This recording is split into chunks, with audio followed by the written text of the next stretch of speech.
Welcome to Chamber Chats, a weekly series by the West Monroe West Washita Chamber of Commerce highlighting our valued members. As always, find out more about the Chamber and our members online at westmonroechamber.org.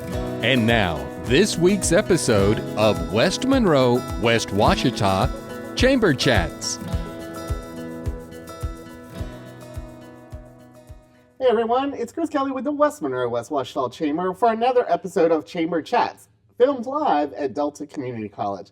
We are so lucky to be joined today with Alice Proffitt from LivingWell Foundation. Welcome. Good. Thanks to be here. Glad to be here. So, Alice, start this conversation off by telling us about LivingWell and its history a little bit. So LivingWell was created in 2006 when Glenwood Regional Medical Center, which was a public hospital, sold and went to a private entity. And so it had to go to public vote. And when the proceeds came forward, the foundation was created by the hospital service district. So that instead of having one-time impact, there was enough forethought in the community to make a foundation and have longevity. What is the mission of the LivingWell Foundation? So our service area is 8 parishes of Northeast Louisiana. And so the mission is to improve the health and well-being of all populations in those parishes. Gosh, that's lofty, and especially now we're post-COVID. Tell us a little bit, some highlights of how did y'all have to pivot during COVID times? I can't imagine. Yeah, COVID interesting for everybody, wasn't it? Yeah. So we're an entity that, of course, kicks in gear during a disaster, and certainly a pandemic rated as such. And we had one of our biggest grant years, in fact, during 2020 and thereafter. So funders, we all call this now the post-pandemic ongoing recovery. It's about community reentry. But during that time, we all as funders changed a little bit of our processes and what we granted in order to help keep some nonprofits going. Yeah. Because donations, fundraising dropped off, access. So we actually did quite a number of projects during the COVID pandemic. Would you mind highlighting some of those projects that, have cycled through the grant process over the years? Yeah, we have some initiatives which mean that we have funded them over a period of years and they have had large impact, touched a lot of lives and had good sustainability. So we created initiatives so that they don't have to get funded through a grant cycle. Right. They're separate. Right. And so those big projects are school-based health centers, which are collaborations with federally qualified health centers or other qualified entities to put full-service medical clinics on school campuses. It's a game changer for those students. Of those. It's such impact because kids, of course, rotate year after year through school, and therefore you're serving new populations all the time. And they don't have to be picked up by their parents. They can get that service right there. Great benefit for the parents because you don't have to leave work or your home or find transportation to take your child to the doctor for everyday things. Of course, if something is discovered that needs to be referred out, emergent or follow-up care, that is sent forward to their healthcare providers. But the other initiative is dental hygiene. So we have a collaborative agreement with the school board and Washita Parish School Board and ULM School of Dental Hygiene to provide dental hygiene services at several clinics, including a mobile unit that they provide and we help fund. And so those two initiatives are big. And this year we started a new initiative, of course, after pandemic and the influence of that on society is suicide intervention and prevention with some evidence-based programming and providers who can provide that service across the parishes, especially rural parishes where there's not as much resources or access to clinical professionals. But we're looking forward to working with several organizations on that. So the other grants that we fund then are projects that come through and people request for certain things. Like before COVID, funders were doing some health and fitness related items. During COVID, we shifted gears because people weren't accessing those entities and those settings. So we had to shift into more immediate needs, supply chain gaps, equipment, people new construction. Couldn't get masks that were part of. You couldn't get things. Even healthcare settings couldn't get what they needed. So we helped fund them to make that where they could. And then we worked with, in fact, Louisiana Delta Community College and the nursing schools at Tech and ULM to do an adjunct professor funding with Blue Cross Blue Shield of Louisiana so that we could get more RNs out into the environment. COVID kind of shut down some things, but we're glad that Put has this back in the conversation. The impact for that will be good. So you talked about educational institutions in our areas and building those partnerships. What have you seen evolve in your time in those partnerships? So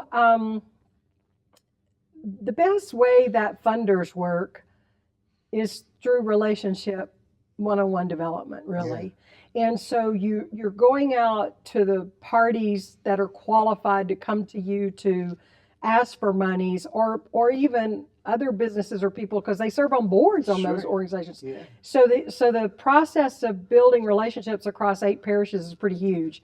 So school boards, state colleges, universities, federally qualified health centers, nonprofit medical clinics, parish hospitals, because we still have those in the rural areas, nonprofit agencies. The contact list is huge. And I've spent a lot of time, it's very meaningful time. I've really enjoyed working across all spectrums of the population. And then also going into communities with the municipalities, trying to help them, because government agencies qualify to come ask for funds. And so it's been a relationship marketing approach versus big social media as a business might do. So we are relationship still oriented. And if you look up information about funders, that's still their most successful process. You've got to know your funder. You should know your funder if you're coming to ask for money, and then funders know what's in the market. And you're building strong relationships and making sure they start with the best foot forward in their project. That's right, all the way from the leaders in organizations to those who deliver services frontline. We were able to, the Chamber, partner with you and help you a couple of times with your annual meeting, and I was taken aback by just the diversity of programs, the impact that those students are having, or all of the different, and the one that I didn't know about was the Ruston School for the Blind, right here in our area. So, I mean, what a great thing to celebrate all these things that you're able to fund or in partnership with, but also highlight them and give them voice for other opportunities too. Well, yeah, and we do a lot of resourcing and connecting and helping people collaborate together. So if we hear things going on in areas, and plus we're trying to help broaden impact and eliminate duplicity where there is duplication of efforts, and make projects bigger if we can. And so we know that they know their needs in their market and their gaps, and especially as something like a pandemic hits.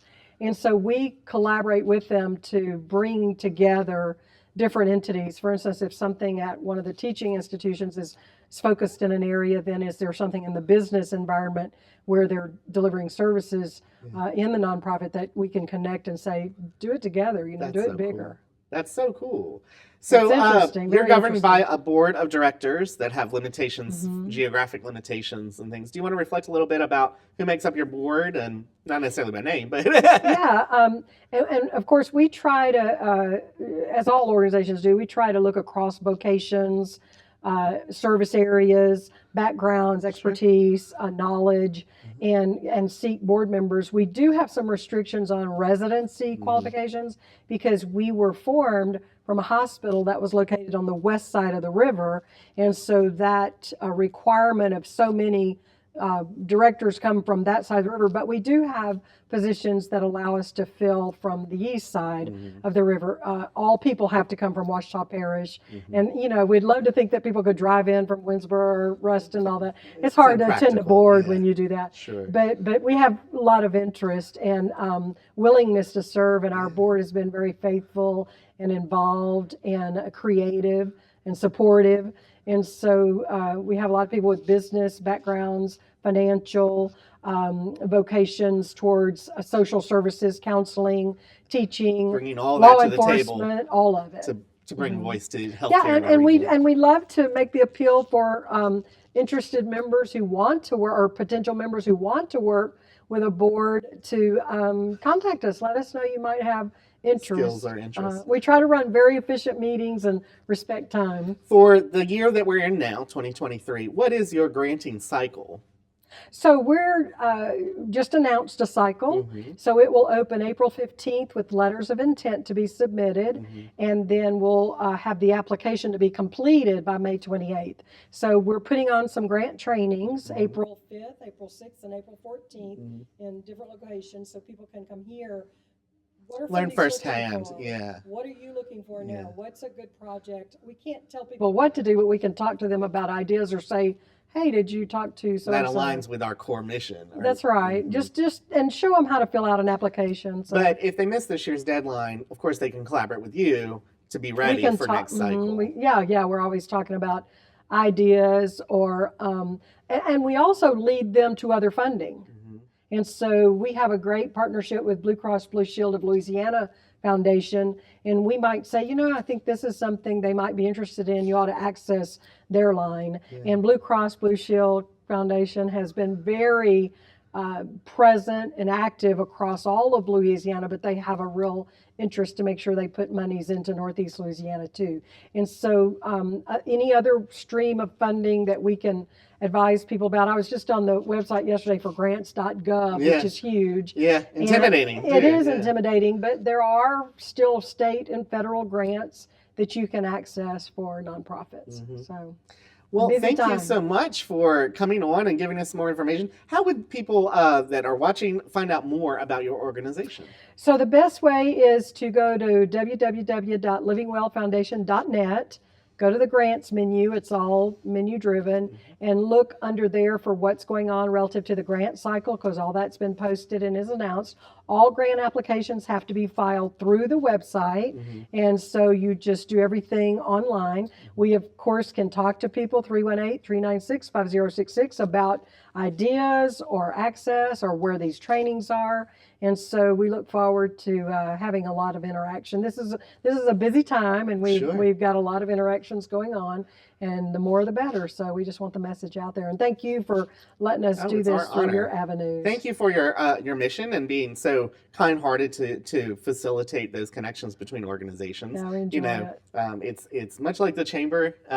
But it's a true heart. Well, we're great partners. So I've had a lot of fun. You helped us do the annual update, and over 400 or 500 people watched it later, and we have a great attendance at our luncheon. So you helped us through a time where people couldn't come together. For more information about the Living Well Foundation, you can find them online. They're, of course, chamber members. More information about the chamber is online at westmonroechamber.org, or, of course, you can call us, and we'll look for you the next time on Chamber Chats.